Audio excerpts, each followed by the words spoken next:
أعوذ بالله السميع العليم من الشيطان الرجيم. بسم الله الرحمن الرحيم. السلام عليكم ورحمة الله وبركاته. الحمد لله والصلاة والسلام على رسول الله وعلى آله وصحبه ومن والاه. اللهم ربنا ظلمنا أنفسنا وإن لم تغفر لنا وترحمنا لنكونن من الخاسرين.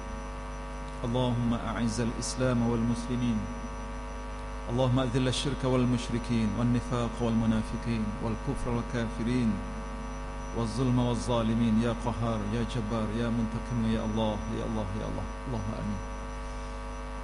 Muslimin muslimat sidang jemaah dan juga para pendengar yang dikasihi oleh Allah Subhanahu wa taala. Alhamdulillah. Marilah sama-sama kita memanjat setinggi-tinggi kesyukuran kita kepada Allah Subhanahu wa taala yang memberi ruang kepada kita untuk sama-sama mendengar, sama-sama duduk sekejap untuk merenung sejenak sementara solat isyak kita. Perkara-perkara yang berkaitan dengan kehidupan seharian kita. Kita perlu akur bahawa dalam kehidupan kita ini banyak perkara yang sekiranya kita tidak muhasabah, tidak renung balik kehidupan seharian kita, kadang-kala boleh menyebabkan kita tergelincir daripada apa yang diperintahkan oleh Allah dan Rasulnya. Pada malam ini insya-Allah saya akan cuba berkongsi dengan tuan-tuan dan puan sekalian daripada hadis Nabi sallallahu alaihi wasallam yang berkaitan dengan sebenar-benar perkataan dan sebaik-baik jalan petunjuk pimpinan, itulah daripada pimpinan Rasulullah sallallahu alaihi wasallam. Saya akan cuba fokus kepada hadis-hadis yang dikumpul oleh pengarang daripada kitab Mustika Hadis Rasulullah sallallahu alaihi wasallam yang telah diusahakan oleh, saya sebut di sini sebagai satu penghargaan kepada mereka ini, Sahibul Fadilah Datuk Haji Muhammad Nur bin Haji Ibrahim Al-Fadil Tuan Haji Ismail bin Haji Yusuf dan juga Syekh Abdullah bin Muhammad Basmiah. Ini antara penyusun ataupun orang-orang yang telah banyak memberi sumbangan dalam menerbitkan buku ataupun kitab Mustika Hadis, Mustika Hadis Rasulullah sallallahu alaihi wasallam yang diterbitkan oleh bahagian hal ehwal agama Islam Jabatan Perdana Menteri. Insya-Allah bagi siapa-siapa yang ada kitab ni boleh rujuk nanti bila kita baca, insya-Allah sekurang-kurangnya kita mendapat kebaikan dan panduan daripada apa yang disusun oleh pihak pengarang rahimahullah. Hadis yang pertama yang disusun oleh pengarang rahimahumullah, an Jabir bin Abdullah radhiyallahu anhu qala kana Rasulullah sallallahu alaihi wasallam idza khatabah marrat aynahu wa ala sawtuhu washtadda ghadabuhu hatta ka'annahu munziru jayshin yaqul sabbahakum wa massakum wa yaqulu bu'ithtu ana was-sa'atu kahataini wa yaqrinu baina isbai'i as-sababati wal wusta. Ya, hadis ni panjang. Saya baca sebahagian, disambung nanti insya-Allah. Daripada Jabir bin Abdullah radhiyallahu anhu katanya, Rasulullah sallallahu alaihi wasallam apabila dia berkhutbah, ataupun disebut dalam kitab ni apabila beliau berpidato, merah menyala matanya lantang suaranya dan bersangatan marahnya, sehingga seolah-olah baginda seorang pemberi amaran yang menyatakan kepada angkatan tentera, yakni tentang kedatangan musuh, dengan katanya bahawa musuh akan datang menyerang kamu pada pagi-pagi hari dan mungkin pada waktu petang. Serta baginda bersabda, aku diutuskan dan masa berlakunya kiamat seperti dua jari ini. Lalu baginda menyatukan kedua jari tangannya, yakni mendekatkan kedua jari tangannya, iaitulah jari telunjuk dan jari tengah. Kemudian katanya lagi, wa yaqulu amma ba'd fa inna asdaqal hadithi kitabullah wa khairul hadi hadi Muhammadin sallallahu alaihi wasallam wa syarrul umuri muhdatsatuha wa kullu muhdatsatin bid'atun wa kullu bid'atin dhalalatun thumma yaqulu ana awla bi kulli mu'minin min nafsihi man taraka malan fali ahlihi wa man taraka daynan aw daya'an fa ilayya wa alayya, atau kama qala sallallahu alaihi wasallam. Hadis rawahu Muslim.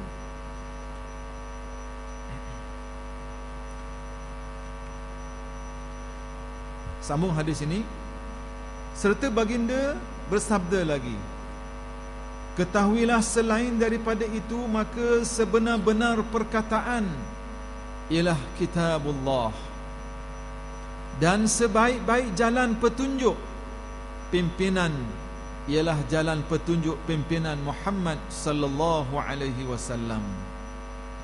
Dan sebaliknya, sejahat-jahat perkara ialah perkara baru yang diada-adakan dalam agama.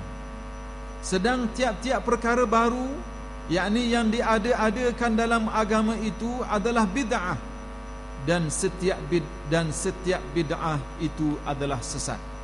Kemudian baginda bersabda lagi, aku adalah berhak menolong tiap-tiap orang mukmin lebih daripada ia menolong dirinya sendiri. Sesiapa yang meninggalkan harta benda, maka itu adalah untuk waris-warisnya. Dan sesiapa yang meninggalkan hutang atau orang yang kehilangan tempat bergantung, maka terserahlah kepadaku menjaganya, dan akulah yang menanggung hutangnya. Hadis rawahu Muslim wa ghair, atau kama qala sallallahu alaihi wasallam. Tuan-tuan puan-puan dikasihi oleh Allah Subhanahu wa taala, hadis ini dia cerita kepada kita beberapa perkara. Ya. Yang pertama, Rasulullah cerita kepada kita, atau berdasarkan hadis ini kita faham, itulah Rasulullah sallallahu alaihi wasallam apabila dia berkhutbah, berpidato, berceramah, ya, khususnya pada hari Jumaat, disebut dalam syarah hadis sebahagiannya begitu, ya, keadaan matanya merah, maknanya bersungguh untuk menarik perhatian. Yang kedua, hadis ini menjelaskan kepada kita bagaimana berlakunya ketika Rasulullah sallallahu alaihi wasallam baginda diutuskan oleh Allah Subhanahu wa taala, dan apa yang berlaku apabila saat berlakunya kiamat. Yang ketiga ialah berdasarkan hadis yang kita baca tadi, kitabullah ataupun Al-Quran ialah sebenar-benar perkataan dan jalan pimpinan Rasulullah, jalan petunjuk Rasulullah sallallahu alaihi wasallam adalah sebaik-baik jalan petunjuk, jalan pimpinan. Yang keempat disebut dalam kitab ini, perkara yang baru yang diada-adakan dalam agama adalah seburuk-buruk perkara. Yang kelima, keadaan Rasulullah sallallahu alaihi wasallam. Kita lihat bahagian akhir, fakrah yang akhir dalam hadis ini menjelaskan kepada kita bagaimana Rasulullah sallallahu alaihi wasallam sangat mengambil berat terhadap orang-orang mukmin. Tuan-tuan, puan-puan, sedang pendengar yang dikasihi oleh Allah Subhanahu wa taala. Cuba kita perhati satu persatu. Ya, dan cuba kita lihat apa yang disebut dalam hadis ini dengan realiti semasa kehidupan kita. Barulah kita rasa hadis ni rapat dengan kita. Barulah hadis ni muhasabah kepada saya, kepada tuan-tuan dan juga sidang pendengar sekalian. Yang pertama kata Rasulullah sallallahu alaihi wasallam, ataupun dijelas dalam hadis ini bagaimana apabila idza khataba, apabila Rasulullah berkhutbah, merah padam mukanya. Wa ala sautuh, nyaring suara dia. Ya. Washtadda ghadabuh, dan nampak, ya, orang kata apa, nampak seolah-olah marahnya begitu. Jadi apabila kita berkhutbah, dan saya ingat kepada saya, kepada tuan-tuan yang jadi imam, khatib hari Jumaat, baca khutbah ni biar bersungguh. Asal usulnya berkhutbah, tak baca. Sekarang je mungkin nak selaraskan tajuknya, nak selaraskan bacaannya, fokusnya, diminta kepada para khatib supaya membaca khutbah teks yang dah siap, memudahkan.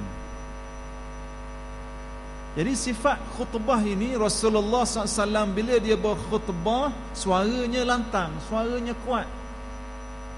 Ya. Kemudian merah matanya, seolah begitu, marah, kuat suara, merah, dan nampak garang dia tu masa dia baca khutbah. Sebab itulah khatib bila baca khutbah, jangan baca dengar. Orang boleh tidur. Kadang-kadang tajuk yang sama, teks yang sama, masjid ni ramai orang tidur, masjid selagi orang tak tidur. Sebab apa? Sebab cara bacaan, cara khutbah, cara dipanggil apa, nada suara, penekanan. Sebab itulah kita kena ada skill-skill, terutamanya para khatib, para imam. Saya ingatkan diri saya kepada tuan-tuan puan-puan sekalian yang terlibat dengan masjid surau ni, ceramah dan sebagainya, biar kita ni bila kita berkhutbah, kita berceramah, dia mempunyai satu kekuatan yang menjadi daya tarikan. Lebih-lebih lagi hari Jumaat, masa sangat strategi untuk orang tidur. Tapi masa saya jadi imam di satu masjid, orang jumpa saya, Ustaz Wan dia baca khutbah backing, marah pula. Jadi dia tak baca hadis ni. Slow dah sikit, Ustaz Wan dia backing sangat. Bukan backing marah korang, backing supaya orang faham, jelas, masuk dalam ingatan apa yang disampaikan oleh khatib. Jadi Rasulullah macam itu keadaan dia. Ya. Gaya dia, cara dia, ya, nampak daripada lahiriahnya. Kemudian berdasarkan pengarang dia kata, ya, saya baca teks dia kata apa? Keadaan yang demikian, bagaimana? Makna suara lantang, macam garang nampaknya, tegas, suara yang tegas. Keadaan yang demikian adalah sangat mustahak untuk menarik perhatian daripada seluruh ahli. Satu-satunya ketika mana berlakunya perhimpunan itu. Disebut sini dalam rapat umum. Kerana segala gerak-geri dan keadaan air muka pemberi pidato itu besar kesannya kepada mereka. Kalau cakap orang tertidur je. Cakap ikut dah, mata perhati, alunan suara, nada, ini semua memberi tarikan utama untuk seseorang beri perhatian apa yang disampaikan. Kalau istilah baru dipanggil dalam public speaking, dia ada soft skill dia, ada kaedah-kaedah dia, bahasa badan, pilihan ayat, pilihan suara, pilihan perkataan dan sebagainya. Jadi itu yang disebut yang pertama, tuan-tuan. Yang kedua, apa dia, tuan-tuan? Dalam hadis ini, iaitulah suasana masa berlakunya kiamat. Rasulullah tunjuk, dalam hadis ni sebut bagaimana bu'istu ana was-sa'atu kahatain, kata Rasulullah sallallahu alaihi wasallam. Aku diutuskan, kiamat, aku diutuskan dan kiamat itu kahatain, Rasulullah kata. Ini cara Rasulullah. Bila dia mengajar, bila dia berpidato, bila dia beri peringatan, dia tunjuk dengan tangan dia. Supaya apa? Menarik perhatian. Dia banyak bantu. Nabi sebut, dan bukan setakat dia sebut, dia angkat tangan dia dan dia tunjuk dua jari. Jari mana, tuan-tuan? As-sababati wal wusta, kata hadis ni. Ya, iaitulah jari tunjuk dan jari yang tengah. Maknanya kiamat tu hampir sangat. Ya. Jadi sebab itulah apabila Rasulullah sallallahu alaihi wasallam menyebut secara umum kiamat tu dekat sangat, maknanya tak ada jarak. Dua jari tu rapat sangat, bukan jari ketiga, bukan jari keempat, rapat sangat. Itu zaman Rasulullah sallallahu alaihi wasallam. Dan sekarang ni banyak tanda-tanda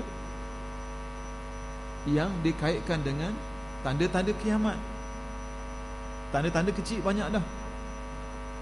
Macam kita sebut hari ni, suasana manusia, keadaan orang yang susah jadi senang, buat bangunan, diri bangunan yang tinggi, ya, cakar langit. Kalau dulu kaki ayam disebut dalam hadis tu dah jadi kaya raya. Itu antara contoh. Perempuan ramai pada lelaki, itu contoh. Dan banyak tanda-tanda yang kecil. Cuma tanda-tanda besar yang tak lagi. Naik matahari di sebelah barat dan sebagainya. Jadi Rasulullah nak ajar kepada kita bagaimana kiamat ni hampir, walaupun tidak ditentukan bila, ya, masanya bila.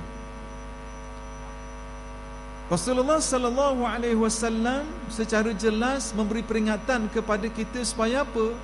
Apa tujuan Rasulullah sebut begitu? Tujuannya supaya kita buat persediaan. Sebab tu para ulama dia bahagikan kiamat tu ada dua. Satu yang pertama dipanggil kiamat sughra, yang kedua kiamat kubra. Kiamat yang kecil itu ialah kematian seseorang. Mati dia, orang panggil qalu inna lillah, mati dia, inna lillah wa inna ilaihi raji'un. Kiamat bagi dia. Kiamat yang besar ialah kiamat hancur, habis dunia ni, dan manusia dibangkitkan pada hari kiamat nanti. Jadi persediaannya kepada kita. Bila kiamat tu hampir kepada kita, sama ada kiamat yang dekat, kecil, ataupun kiamat yang besar itu, maka kita adalah persediaan. Apa yang kita buat? Apa yang kita rancang? Kita hidup 24 jam sehari, tuan-tuan. Berapa jam untuk mendekatkan diri kepada Allah, berapa jam untuk cari rezeki, berapa jam untuk didik anak-anak, berapa jam untuk mengembalikan kepincangan yang berlaku dalam diri, dalam keluarga, dalam masyarakat, dalam negara. Apa sumbangan kita kepada semua benda ni? Kita kena tanya. Duit yang ada pada kita buat gimana? Kelapangan, nikmat yang Tuhan bagi kepada kita, apa sumbangan kita untuk agama ini? Apa yang kita buat dengan ibadat kepada Allah Subhanahu wa ta'ala? Ini sebagai persediaan. Bagaimana supaya apa?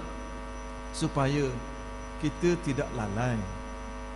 Kita tidak lalai daripada tipu daya.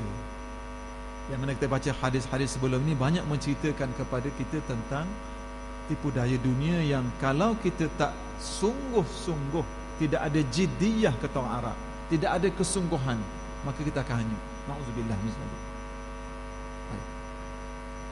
Yang ketiga, Rasulullah sebut dalam hadis ini, yang ketiga ialah fa inna asdaqal hadithi kitabullah. Ya. Sesungguhnya sebenar-benar perkataan itu ialah kitabullah, yakni Al-Quran. Sebenar-benar perkataan disebut dalam hadis ini ialah Al-Quran. Tak ada hak lebih hebat pada itu kebenarannya. Sebab dia bukan datang daripada Rasulullah sallallahu alaihi wasallam perkataannya, tapi datang daripada Allah Subhanahu wa taala. Nabi menyampaikan saja.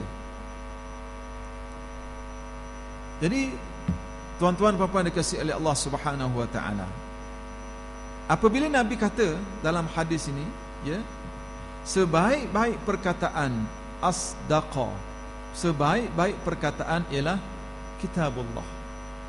Mana tak ada dah perkataan yang lebih baik daripada itu melainkan Al-Quran. Yang benar, asdaq ni maknanya yang benar. Tak ada dah selain pada yang itu, kebenaran yang mengatasi segala-galanya. Cuba diketengahkan oleh pengarang, ya, dalam kitab ni dia kata apa? Benar itu, as-sidqu itu ialah tepatnya sesuatu yang disebut dengan keadaan yang sebenarnya. Ketepatan itu ialah apabila yang menyebut itu mempunyai pengetahuan yang luas, meliputi segala hal keadaan yang dinyatakannya. Pengetahuan yang sedemikian tidak dipunyai melainkan oleh Allah Subhanahu wa taala. Tak ada yang paling benar melainkan daripada Allah.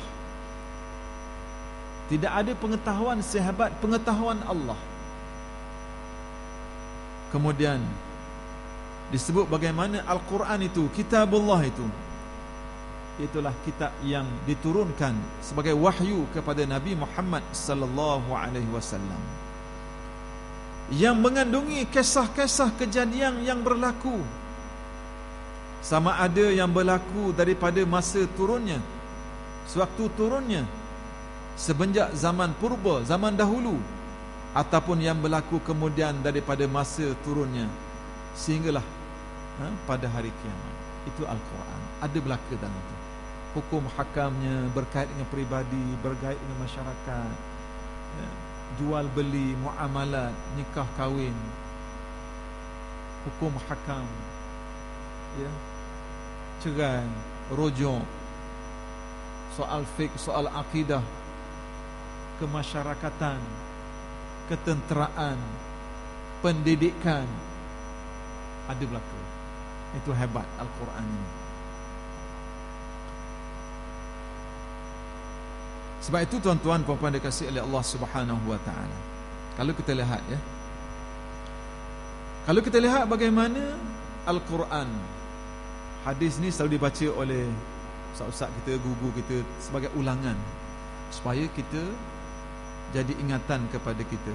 Ya, Rasulullah sebut apa dalam satu riwayat Muslim, taraktu fiikum amrain, aku tinggal pada kamu dua perkara, lan tadillu ma tamassaktum bihima, kamu tak akan sesat selagi mana kamu berpegang pada keduanya, iaitulah kitab Allah, kitab Allah yakni Al-Quran, wa sunnata Rasulillah sallallahu alaihi wasallam, dan sunnah Nabi sallallahu alaihi wasallam. Dua benda ni kata Rasulullah, kalau mau pegang kamu tak akan sesat. Lan tadillu, ada riwayat kata lan tadillu abada, kamu tak akan sesat selama-lamanya. Kemudian hadis yang lain Rasulullah menyebut berkaitan dengan Quran ini, riwayat Muslim. Apa kata baginda? Innallaha yarfa'u bihadzal kitab aqwaman wa yad'u akharin. Sesungguhnya Allah dengan kitab ini, kata Rasulullah, yakni Al-Quran, meninggikan darjat kaum-kaum dan menjatuhkan darjat kaum yang lain. Makna orang yang pegang Quran ni, ya, darjat diangkat oleh Allah Subhanahu wa taala. Orang tinggal Quran akan dijatuhkan kedudukannya, martabatnya, ya, darjatnya dalam kehidupan seharian.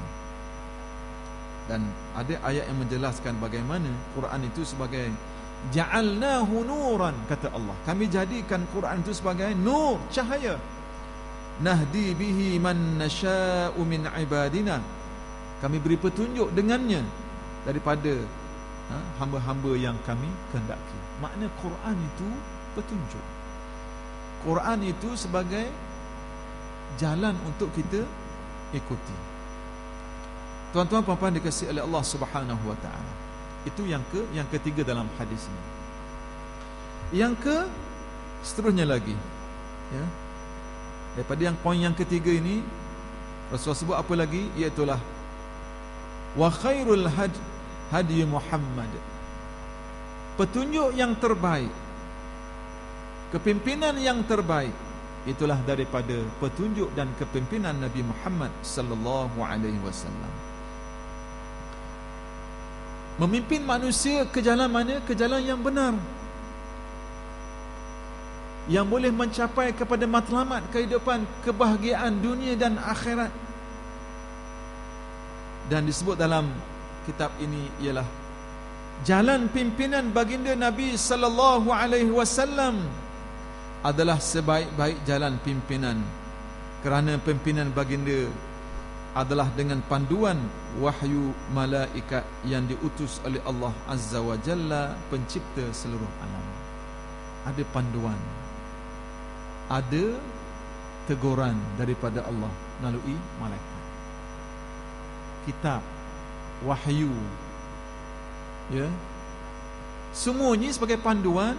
Sebab itulah tidak ada kepimpinan yang terbaik melainkan kepimpinan daripada Rasulullah sallallahu alaihi wasallam. Perkara ini bukan hanya diakui, ya, bukan hanya diakui oleh Islam, Al-Quran, tapi di sana juga oleh tokoh-tokoh terkemuka